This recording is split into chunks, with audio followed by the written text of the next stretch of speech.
Otra mirada del tema nos la comparte Gonzalo Monroy, director general de la consultora GMC, a quien le agradezco que me acompañe en este set de Al Sonar la Campana. Gonzalo, Víctor, muchas gracias. Un gustazo tenerte por acá. Sí.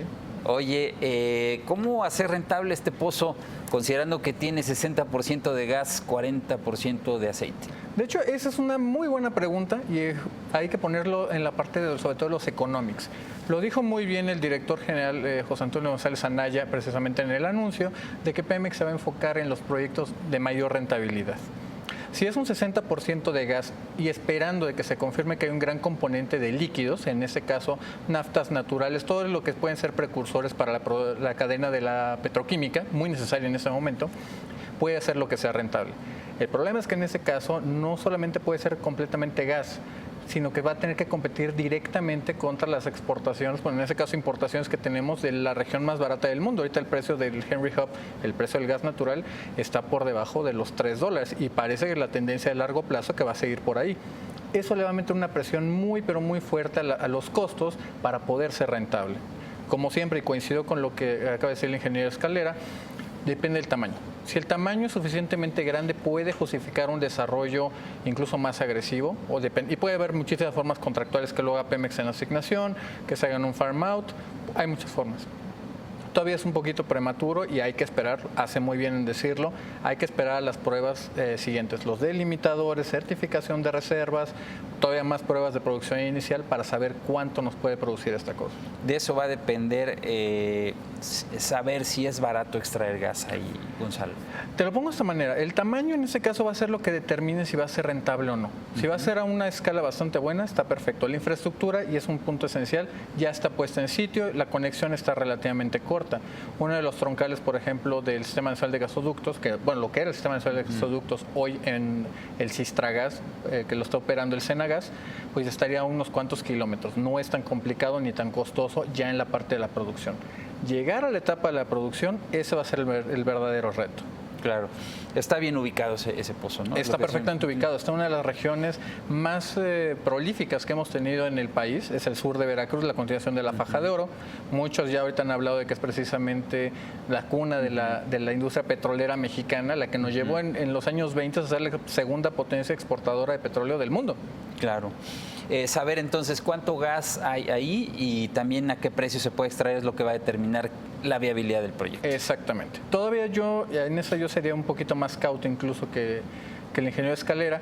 Yo todavía no estaría pensando siquiera si vamos a llegar a la producción. Tenemos que tener un plan de producción muy eficiente para poder llegar a la producción. Si no, a encontrar a lo mejor un nuevo plan con descubrimientos, ojalá que haya más descubrimientos en una zona cercana y hacerle una especie como de clúster. Y entonces los económicos de proyectos integrados puede ser justamente más atractivo el proyecto. Nos dices que el precio del Henry Hub, la referencia internacional, anda más o menos sobre $3, ¿no? Poco más bajo de eso. Un poco más bajo que eso. Dicen que los precios actuales del gas hacen menos atractivo el aceite desde el punto de vista económico. En este caso es por la gran proporción de aceite. Por ejemplo, los datos que se mostraron precisamente, que mostró Pemex y que presumió el presidente apenas la semana pasada, nos hablaba de 1.850 millones de barriles de crudo equivalente, y eso hay que hacer la aclaración muy peculiar, es crudo equivalente, nos daba aproximadamente 350 millones, en ese caso de reservas 3P. Todavía estamos lejos de llegar a las 3P, todavía estamos lejos. Puede ser mayor o menor, todavía falta más trabajo a hacer. El punto esencial para entender esos 1.850 es la palabra equivalente, crudo equivalente. Si uno agarre, por ejemplo, divide entre 6, que es la proporción básicamente de un crudo equivalente, o en este caso un barril de petróleo, contra un gas natural, que en este caso sería el valor calorífico, te das cuenta que la proporción es entre 6. Esos 1.850 entre 6, estamos hablando cerca de más o menos 1.000, no menos, estamos hablando cerca de 700 pies cúbicos. Estamos hablando básicamente que lo que se encontró ahí es principalmente gas. Claro. Oye, se lo pregunté al ingeniero, lo comentabas tú hace un momento, pero un farm out en Ixachi 1 es una opción para Pemex. Puede serlo, pero hay que ver, y ahí sí hay que meter más la parte de los economics, ver si verdaderamente es eficiente para Pemex, para el Estado, pasárselo a un privado. Puede ser que sí, y ojalá así sea. Si no se revisa y no hay una ventaja clara económicamente, que lo haga Pemex. Claro. ¿Este hallazgo está en línea con el nuevo modelo energético mexicano? Completamente. Y mira, yo me voy a ir un poquito más así que en el gran agregado, en el big picture, dónde está y cuál es el punto que a mí me pone muy optimista con respecto a lo que pasó en Ixachí.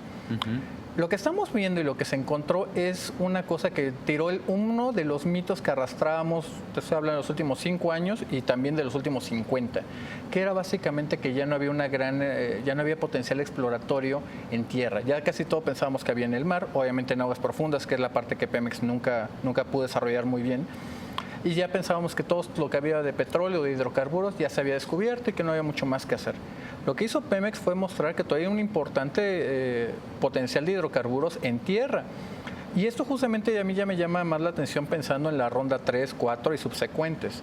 Si de pronto la CNH y CENER y Hacienda, obviamente en sus respectivas facultades, hacen un rediseño de los bloques, quizá ya no más pequeños, sino más grandes para incluir ese potencial exploratorio, entonces ya no vamos a estar hablando de que Ixachí sea muy bueno, sino vamos a hablar de una serie de Ixachís simultáneos y secuenciales, y entonces ya vamos a empezar a abrir, ya no de que sea un 1% de las reservas, vamos a estar hablando de que a lo mejor al año se rehicieron más del 100% de las reservas del país y empezar a revertir esa gran tendencia que llevamos pero muy a la baja. El deterioro, claro.